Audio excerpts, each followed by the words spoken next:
Hello YouTube. So today we are going to be taking a look at this device right here. You may have heard about this before. This is the Arctic Air air cooler. And this is very popularly sold around this time of year. This one I got at Walmart, but I guess it's sold on TV as well. If you still watch TV, well, I don't know what you're doing, but it's getting hotter in my apartment by a lot, and it is getting pretty annoying actually.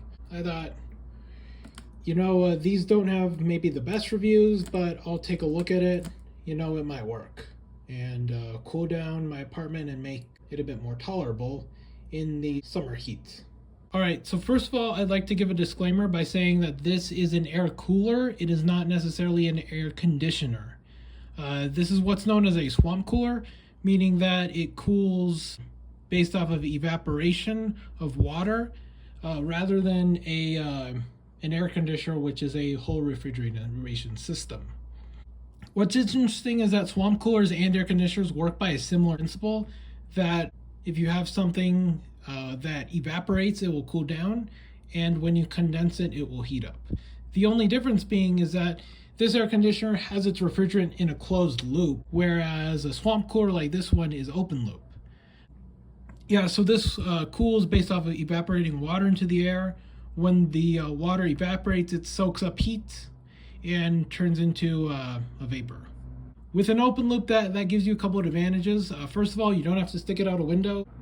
And the second advantage of an air cooler is it doesn't require a whole refrigeration system. It's just some water. And that makes it less complicated and less expensive. Though this is $40, which I'm not sure if it's worth $40, but whatever.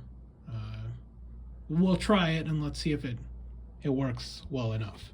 Also, another advantage of this is it's low power compared to an air conditioner, but it does have disadvantages, being that if your air is humid, it won't really work.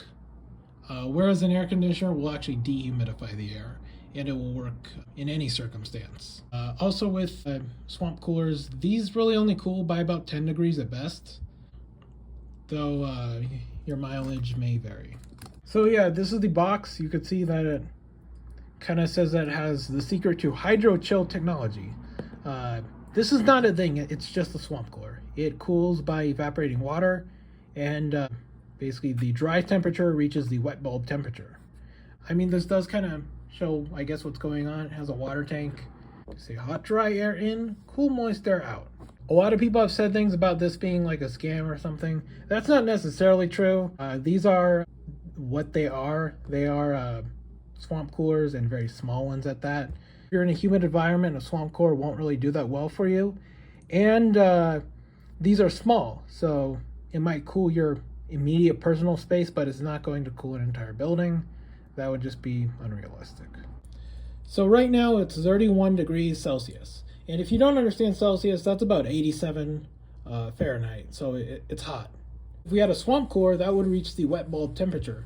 So to do that, I'm going to wrap a paper towel around this, and now let's get it wet.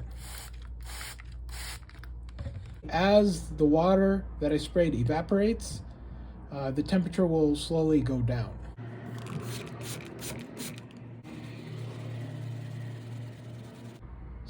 So now you can see the magic of just evaporative cooling with just water and airflow.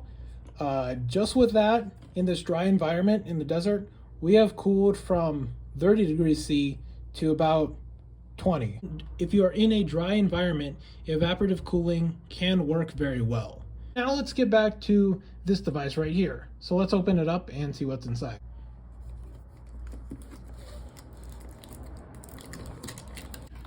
This is saying, do not return to store. Okay, whatever. So we can toss this aside, and you can read it for your enjoyment. You can see it uses 5 volts at 2 amps. And what's interesting is that this is USB-C. Look at the device itself, so let's pull it out.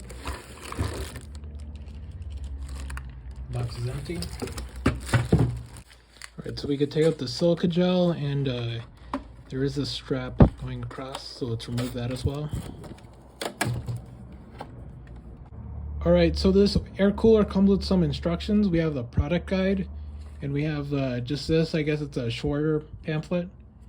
So it says that we need to soak the cartridge, then pour water in the tank and turn it on. All right, so it says for best results, what you could do is you could place the cartridge in the freezer, but I'm not going to do that. First of all, just because I don't want to put it in the freezer. I have it right now. And also, what your refrigerator is going to do is it's just going to dump the heat that was in this cartridge into your kitchen. So there is no really net heat removal. Obviously, I care more about the temperature of my body than I do of my kitchen, but so you know your simple physics lesson, there you go. Okay, so here's the product guide. So it has some other stuff. Yeah, this is pretty basic. We just plug it in, fill it with water, there you go, and you have a nice day. So let's actually set it up and see if it works. All right, so we could slide this out.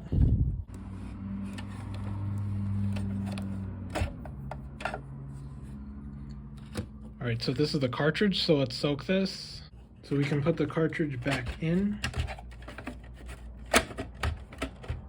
And this should take about half a liter of water, so we can fill it up until it reaches the max level. So let's do that right now. So we could see on the back near the air intake is the power. Well, once again, this is USB-C.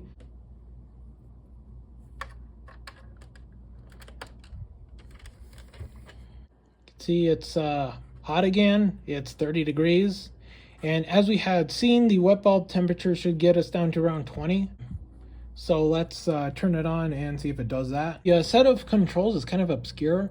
We have a fan button, and it will default to high-speed mode, though we can press it to control the speed.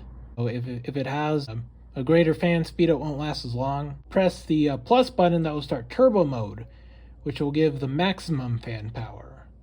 Why couldn't we have just done that with the fan button? I'm not sure. And then we can control the snowflake button to control high cooling or low cooling mode. I'm not sure what that even does.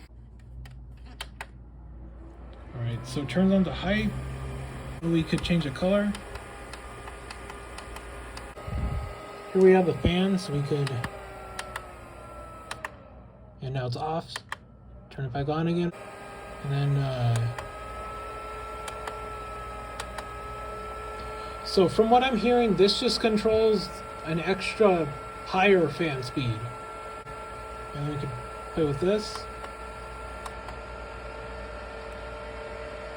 So I guess now it's just doing the fan, and we could do this. What this controls is this controls water flow. But let's have everything on maximum, so it's turbo, everything's on. Let's see what it's doing. So let's stick it in and see what it does.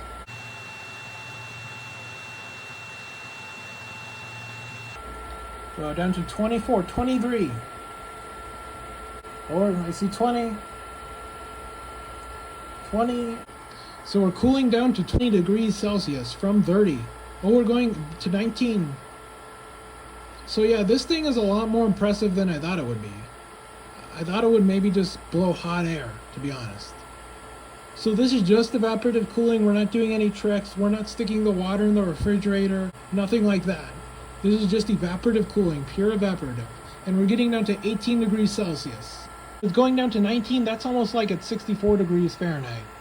So we're like going from like 80 degree air, which is hot, to something which is actually cool.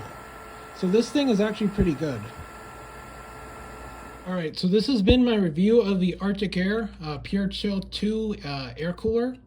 Once again, this is a swamp cooler. It is not an air conditioner. It will not work in all climates.